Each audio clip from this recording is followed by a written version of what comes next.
Pueden sentarse.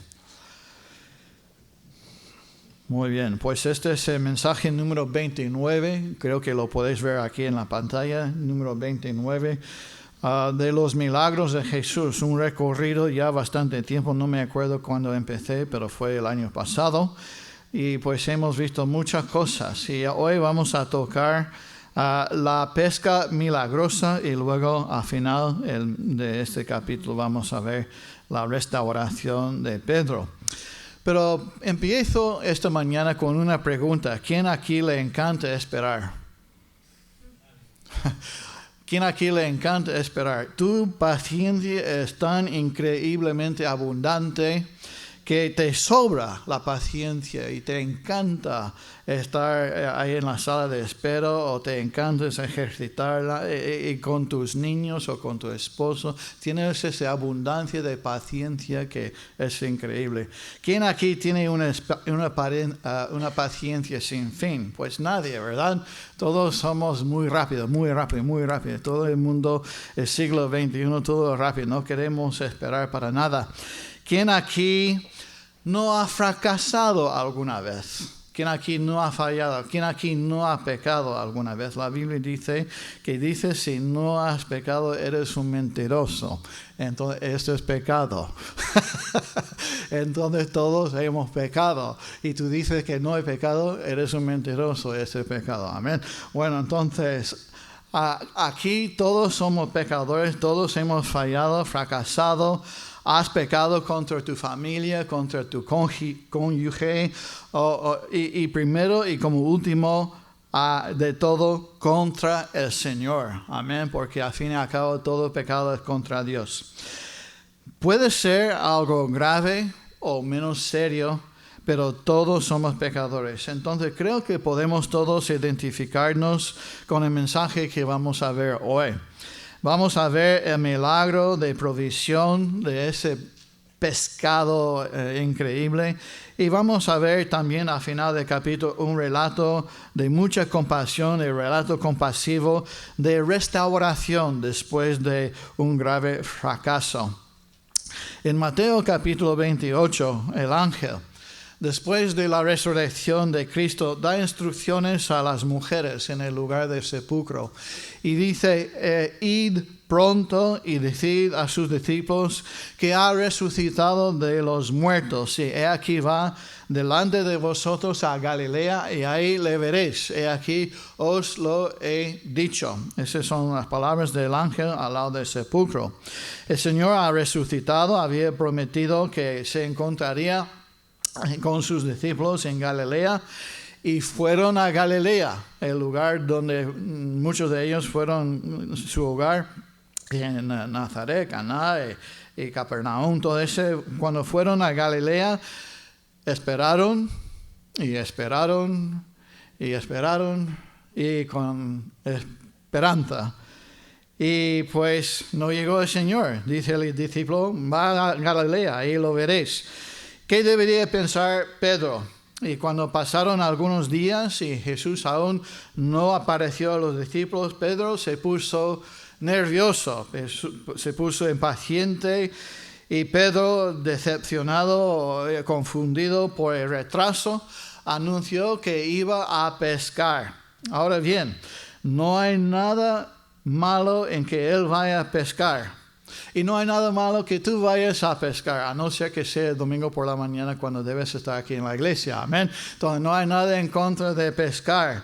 Pero algunos creen que el problema es que es una señal que algo estaba pasando en la vida de Pedro. Pedro estaba alejándose del llamado de Dios sobre su vida. Tal vez Pedro estaba olvidando su comisión, tal vez estaba mostrando un proceso de enfriamiento en su amor hacia el Señor. Eso es solamente opiniones, no sabemos, pero después de la trauma de la crucifixión y la agitación de la resurrección y todo que estaba alrededor de ese evento, Pedro y los demás discípulos estaban desconcertados. Y ahora que habían esperado tanto que el Señor apareciera y no vino, estaban impacientes. Entonces, quizás comenzaron a recordar los buenos tiempos de su vida antes de que las cosas se volvieron tan complicadas, cuando fueron pescadores y nada más, salir en la barca y pescar, volver a casa, la mujer, los niños, comer pescado y volver día siguiente y hacer lo mismo, la rutina diaria, lo conocido. Quizás querían volver a la vida cuando no era tan complicado, ahora que ha cambiado tan drásticamente en estos últimos 3 años para los discípulos y añoran los días cuando era todo más rutina y lo conocido y había la seguridad de saber que el día siguiente iban a hacer lo mismo, la satisfacción de dirigir sus propias vidas. Y en Juan 21 leemos que además de Pedro, 7 de los 11 discípulos se han reunido en la casa de Pedro en Capernaum esperando a Jesús. La Biblia no dice dónde están los otros 4, 11 más 7, 4, ¿verdad? Entonces hay 7 discípulos aquí. ¿Y qué pasó con el 12º? Se ahorcó, ¿verdad?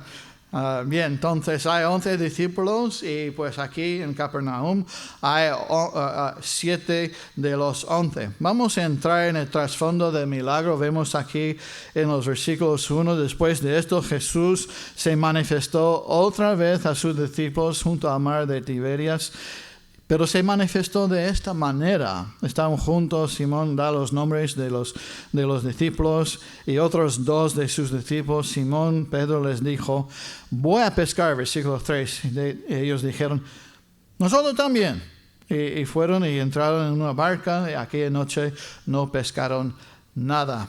Entonces el versículo 3 es muy importante. Cuando Pedro dice, voy a pescar. La palabra aquí, voy a pescar, la palabra griega usada aquí para transmitir lo que dijo Pedro fue la palabra, y voy a ponerlo aquí en la pantalla en griego, upago. Quiere decir, me retiro, me voy. Y pues Pedro es una palabra interesante que literalmente dice, ya no voy a seguir así, me retiro, voy a hacer otras cosas. Pedro está listo para dejar de predicar y volver a lo que mejor conocía. ¿Y qué era lo que era su trabajo, su oficio? Un pescador de peces. Pero Dios lo había cambiado a un pescador de hombres.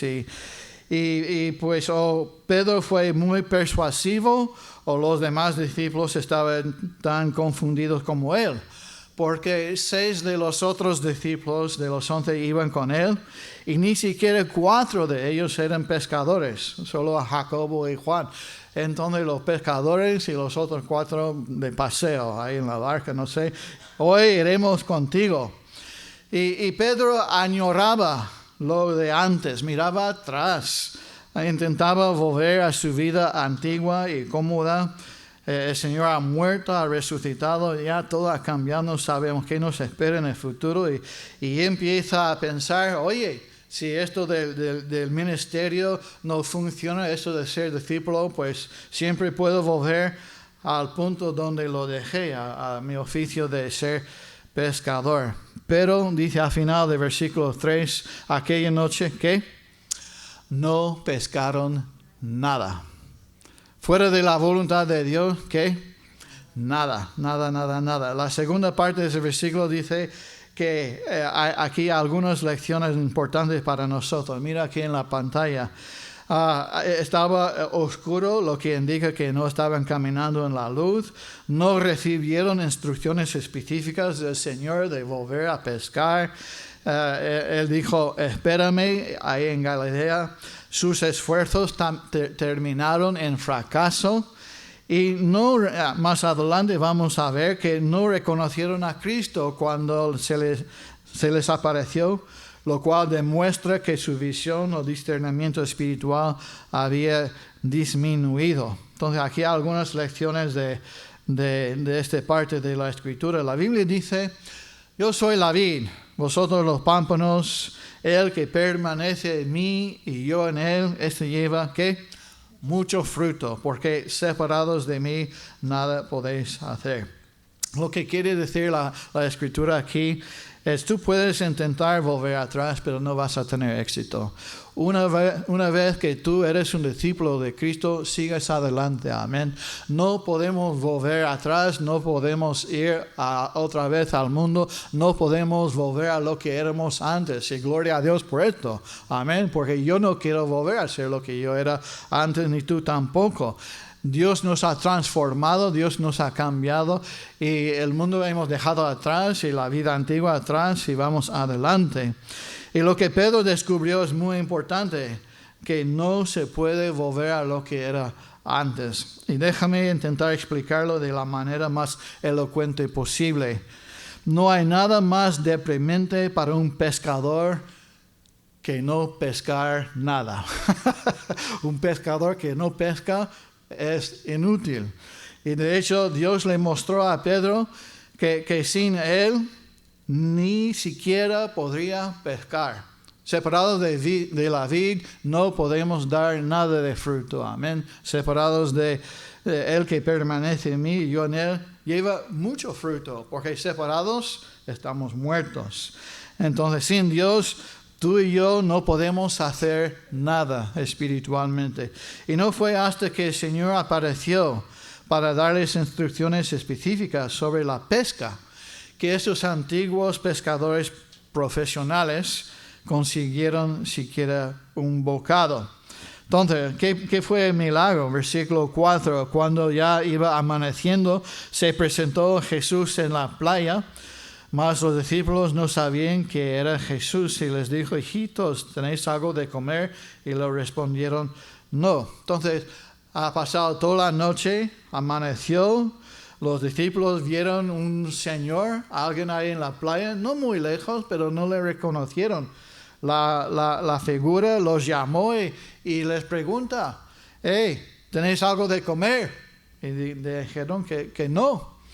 Entonces el hombre ahí en la playa, no un pescador, dijeron: echad la red al otro lado, a la derecha de la barca. Y cuando el pescador obedeció, encontraron un banco de peces tan grande que la red no podía ser arrastrada hacia el bote. Eran tantos. Vemos aquí una lección muy importante.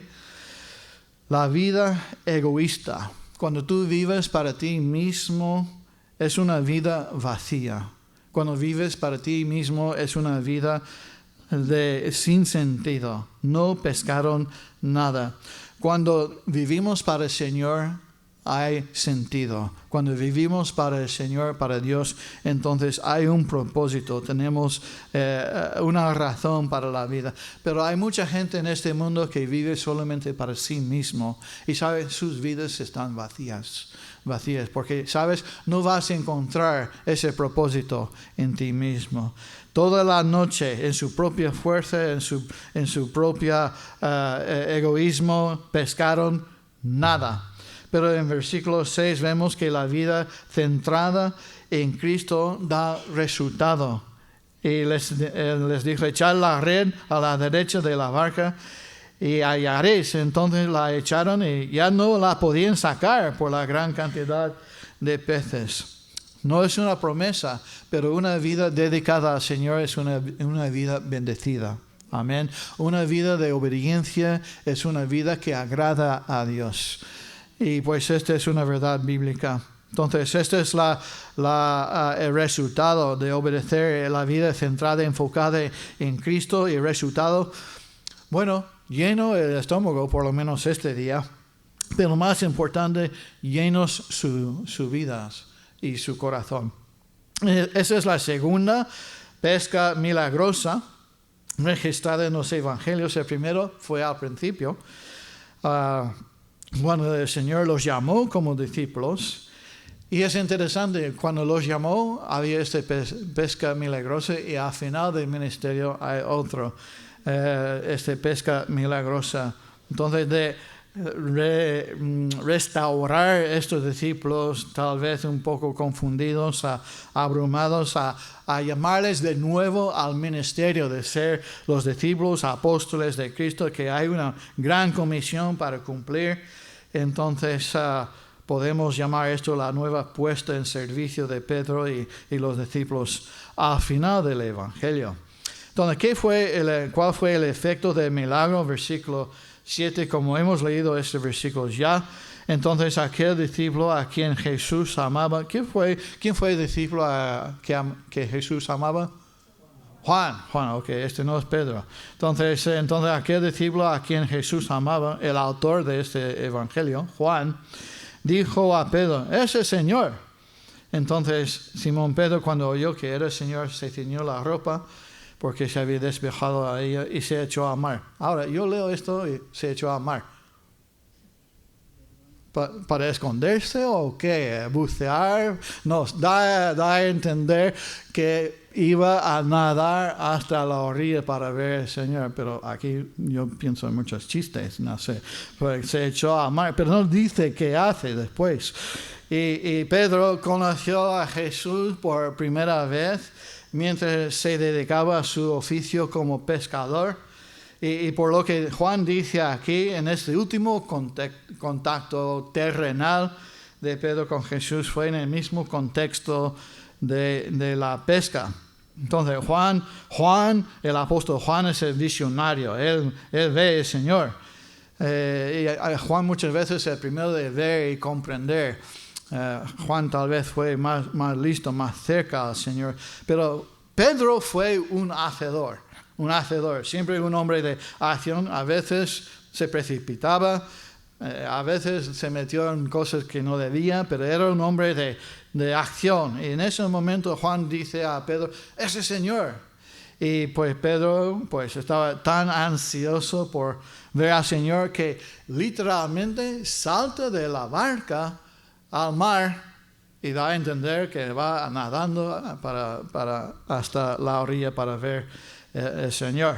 Entonces, en versículo 8, y los otros discípulos vinieron con la barca arrastrando la red de peces, pues no distaban de tierra, sino como 200 codos.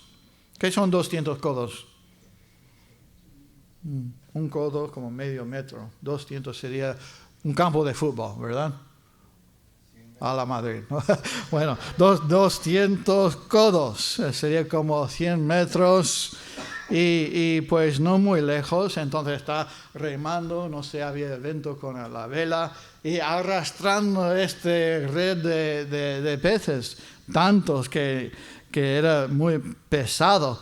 Entonces, antes de que los discípulos tuvieran la oportunidad de llevar su pesca a la orilla, Jesús ya había preparado pescado para que comieran. Pescado, ellos no sabían dónde había obtenido el Señor este pescado, dónde había sacado ese pescado. Bueno, es Dios, amén. Es Dios, Él dice, sal y el pez sale y se pone sobre las brasas el pez. Entonces, y también pan. Habían pescado y Jesús había obtenido y preparado para sus discípulos. Y la comida que Jesús sirvió a sus discípulos fue importante. ¿En qué sentido? Era un recordatorio visual de la promesa que Dios podría satisfacer todas sus necesidades mientras llevaban a cabo su misión. Y sabemos tú y yo que Dios va a cumplir esa promesa, que Él dice que tú pones buscar primeramente el reino de Dios y su justicia, y todas esas cosas os serán añadidas, ¿verdad? Cuando tú pones Dios primero, Dios promete, yo supliré todas tus necesidades, no todos tus gustos, no todos tus deseos. Él no es una hada de deseos, pero Dios dice, yo voy a cumplir mis promesas. Nunca he visto los justos mendigando, dice la palabra de Dios, y Dios es justo y fiel y pues promete cumplir con nuestras necesidades. Se sacó la red a la orilla, no sé por qué contaron los peces, lo contaron tal vez para vender, Algunos comentaristas ven algún significado. ¿Hay algún significado en 153, 153? ¿Qué? Yo no sé. La Biblia no pone ningún significado. Algunos quieren dar un significado especial. Dicen que este es el número de especies de peces en el mar de Galilea. Entonces, uno de cada uno. Entonces, pero los peces no nadan juntos, ¿verdad? Diferente. Dice que a través de esta pesca milagrosa, que el ministerio de los discípulos van a pescar de todas las naciones y etnias y culturas y pueblos, peces, hombres, de cada raza conocida serán reunidos en la iglesia. Eso es verdad, sí, eso es verdad. Pero la Biblia no pone ningún significado. ¿Por qué nos da el número 153? Para que haya preguntas. Entonces, algún día vamos a preguntar al Señor, ¿por qué pusiste 150? ¿Qué más da? Eso, saber cuántos peces había. Pero eso es solamente algunas ideas. No hay base bíblica para esta idea, a no ser que tú eres un erudito, has encontrado algo más. Pero Jesús es revelado aquí en la orilla y luego vamos a pasar a la última parte de este mensaje. Pues dice, venid, comed, tú eres el Señor. Y pues esta era la tercera vez. Luego vemos aquí en versículo 15, lo que no hemos leído. Cuando hubieron comido, Jesús dijo a Simón Pedro, Simón, hijo de Jonás, ¿me amas más que estos? Le respondió, sí, Señor, tú sabes que te amo. Él le dijo, apacienta mis corderos. Y el siguiente versículo, y el siguiente lo mismo. Volvió a decir la segunda vez, Simón, hijo de Jonás, ¿me amas? Y Pedro les respondió, sí, Señor, tú sabes que te amo. Le dijo, pastorea mis ovejas. ¿Habéis leído esto alguna vez? ¿Quién nunca ha leído el Evangelio de Juan? No levantes la mano. Entonces, que si has leído el Evangelio de Juan, has leído esos versículos alguna vez. Y la tercera vez, le dijo Simón, hijo de Jonás, ¿me amas? Pedro se entristeció de que le dijese la tercera vez, ¿me amas? Y le respondió, Señor, tú lo sabes todo. Tú sabes que te amo. Jesús le dijo, apacienta mis ovejas. Entonces, después de comer, y ahí en la orilla, ¿este es cena o desayuno? Es desayuno, amaneció, ¿verdad? Estamos en la mañana, pescaron toda la noche. Esto es una pregunta trampa, ¿verdad? Si estáis prestando atención, ese pescado y pan para el desayuno.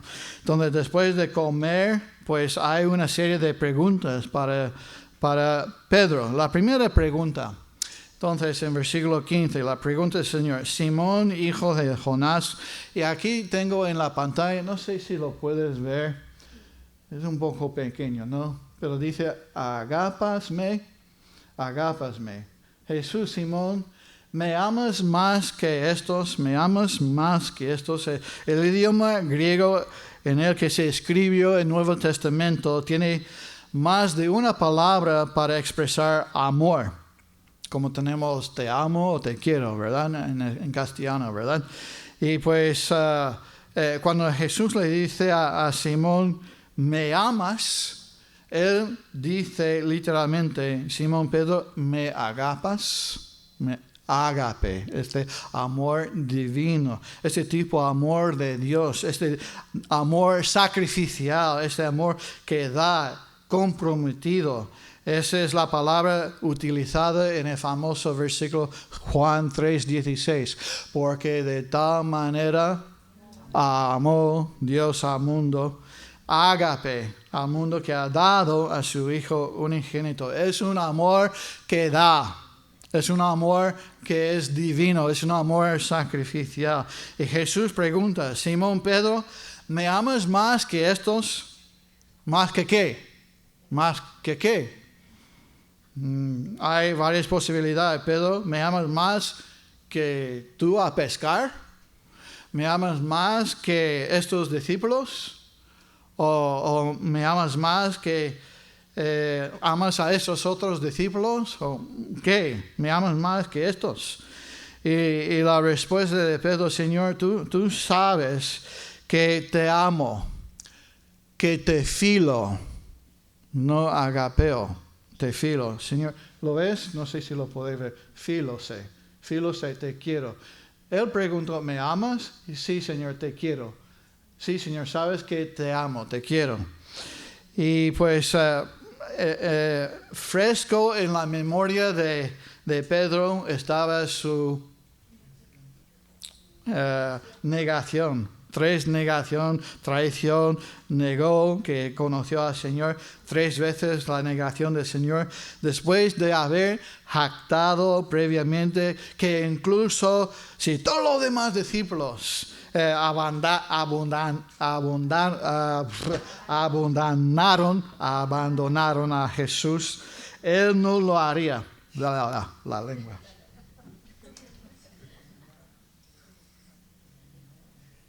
Si todos los demás le abandonan, pues él no lo haría. Aunque todos se escandalicen de ti, yo nunca me escandalizaré. Él dijo con todo su corazón y creyéndolo. Y Pedro, después de su fracaso, ahora no está dispuesto a dar ese paso al frente y decir que él tiene el mismo tipo de amor, el mismo grado de amor por el Señor que el Señor tiene para él. Señor, yo sé que tú me amas con ese amor divino, ese ágape, y Señor, tú sabes que te quiero. Entonces, un poco de humillación humilde, de reconocimiento de su fracaso, de su fallo. Señor, tú sabes que tengo un profundo afecto para ti. Entonces el Señor se está restaurando a un siervo humillado aquí. Pero después de una conducta como la suya, la profunda herida que había recibido el honor de Cristo, la mancha que trajo a su cargo, el daño causado a su autoprestigio entre sus hermanos e incluso en su propio consuelo, en perspectiva de la gran obra que tenía por delante, requirió tal renovación de su llamado y restablecimiento de su posición. Dios está obrando en esta vida, en esa persona, humillado, herido, le falta la confianza, le ha recibido esos golpes de su conciencia. ¿Y qué dice el Señor? Dice, apacienta, proporciona alimento a mis corderos. Pedro, tú eres útil, tú puedes servirme. El Señor dice, Pedro, será tu responsabilidad alimentar a las ovejas. Entonces, apacienta mis corderos. Luego llegamos al versículo 16, la segunda pregunta del Señor. Simón, hijo de Jonás, ¿me amas? Es lo mismo. A ver, uno más. Entonces, agapasme, ¿me amas? Señor Jesús, Simón, ¿me amas? Lo he puesto en azul, este de agape, y fileo en amarillo, para que lo veas. Entonces el Señor volvió a preguntar a Pedro, Pedro, ¿me amas con la misma intensidad con la que yo te amo? Y la respuesta de Pedro, sí, Señor, tú sabes que te quiero. Sabes que te quiero. Señor, sabes que te amo, pero con ese amor menor te quiero. Pedro, siempre consciente de su fracaso pasado, todavía no podía jactarse de que amaba al Señor con el mismo tipo de amor sacrificial con él que el Señor le amaba a él.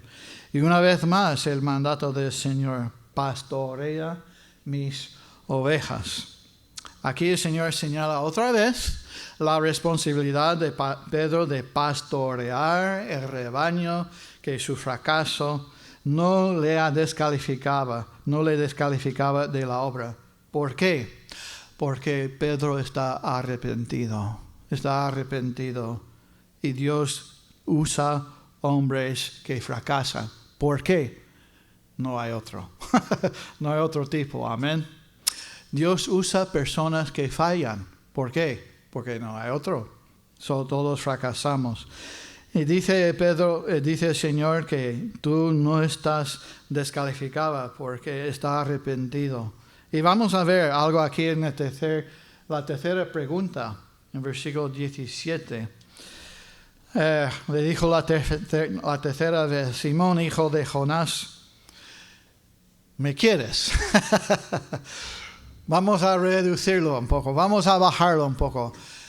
Simón Pedro, si ¿me quieres? Entonces, no estoy hablando de este amor divino. Pregunto, Simón Pedro, si me amas a este nivel. El Señor baja nivel, pregunta: bien, Pedro, ¿realmente tienes este afecto profundo y duradero por mí? ¿Me quieres? ¿Me quieres? Y la respuesta de Pedro: sí lo sé. Pedro: sí, Señor, sabes que te quiero. Sabes que te quiero. Y además dice: Señor, tú sabes todo. Sabes que lo quiero. En mi opinión, lo que Pedro está diciendo aquí: Señor, tú sabes mucho mejor que yo cuánto te amo. Tú sabes mejor que yo cuánto te amo. Y eso es precioso. Entonces el mandato del Señor: apacienta mis ovejas. Entonces, en efecto, Pedro había dicho: Señor, me doy cuenta de que nada de lo que pueda hacer estaría a la altura de la forma en que me amas tú a mí. Pero no voy a renunciar, te quiero, te voy a seguir. Y Pedro salió de su jubilación y Jesús lo declaró apto para el ministerio, porque no renunció y pidió de nuevo el perdón del Señor, que otra vez expresó su amor hacia el Señor. Y Pedro aparentemente entendió lo que el Señor estaba tratando de decirle, porque más adelante en su propia epístola, en 1 de Pedro, lo dice. Si quieres buscarlo, lo tengo aquí en la pantalla. Pedro escribió muchos años después, en 1 de Pedro capítulo 5, estos versículos. Dice: ruego a los ancianos que están entre vosotros, yo anciano también con ellos y testigo de los padecimientos de Cristo, yo soy también participante de la gloria que será revelada. Dice: apacentar la grey de Dios que está entre vosotros, cuidando de ella, no por fuerza, sino voluntariamente, no por ganancia deshonesta, sino con ánimo pronto, no como teniendo señorío sobre los que están a vuestro cuidado, sino siendo ejemplos de la grey. Y cuando aparezca el príncipe de los pastores, vosotros recibiréis la corona incorruptible de gloria. Entonces creo que Pedro aprendió una lección muy grande aquí, y el Señor obró en su corazón.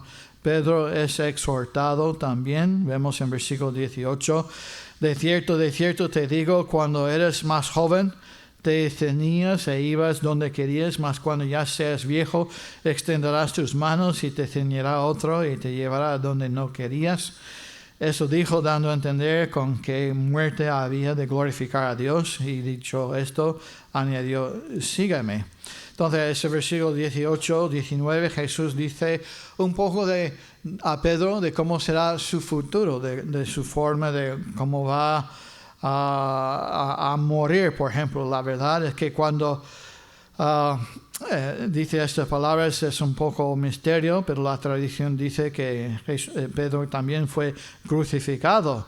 Que ya seas viejo, extenderás tus manos y te ceñirá otro y te llevará donde no querías. Entonces, dice aquí en versículo 20: volviéndose Pedro, vio que le seguía el discípulo a quien amaba Jesús. ¿Y quién es el discípulo que a Jesús amaba?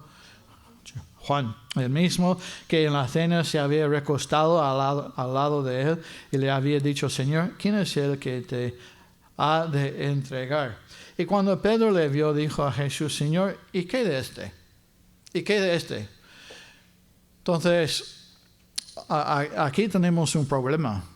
La verdad es que cuando nos comparamos el uno con el otro, tenemos un problema en nuestro corazón. Cuando nos comparamos con los demás, nos volvemos orgullosos o nos duele.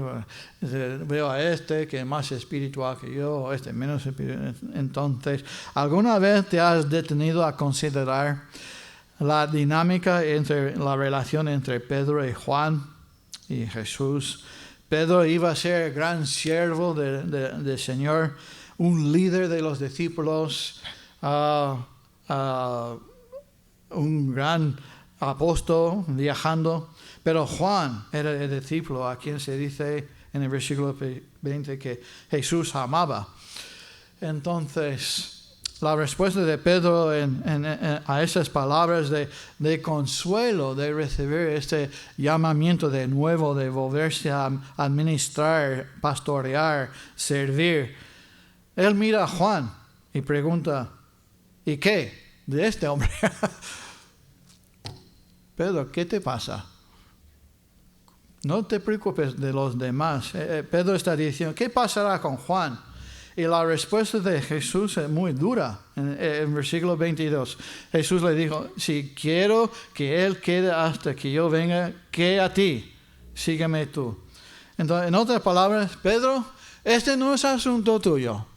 Tú haz lo que te mando. Sígueme. No te preocupes por Juan. Lo que va a pasar con él. Cada uno tiene su propio trabajo. Entonces Pedro era culpable de juzgar el juego de comparación. Tengo todo un mensaje sobre esto, voy a predicar alguna vez. El que compara no gana.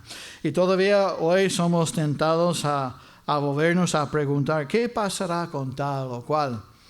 Y Pablo advierte en 2 Corintios 10, dice, porque no nos atrevemos a contarnos ni a compararnos con algunos que se alaban a sí mismos, pero ellos midiéndose a sí mismos por sí mismos y comparándose consigo mismos, no son juiciosos.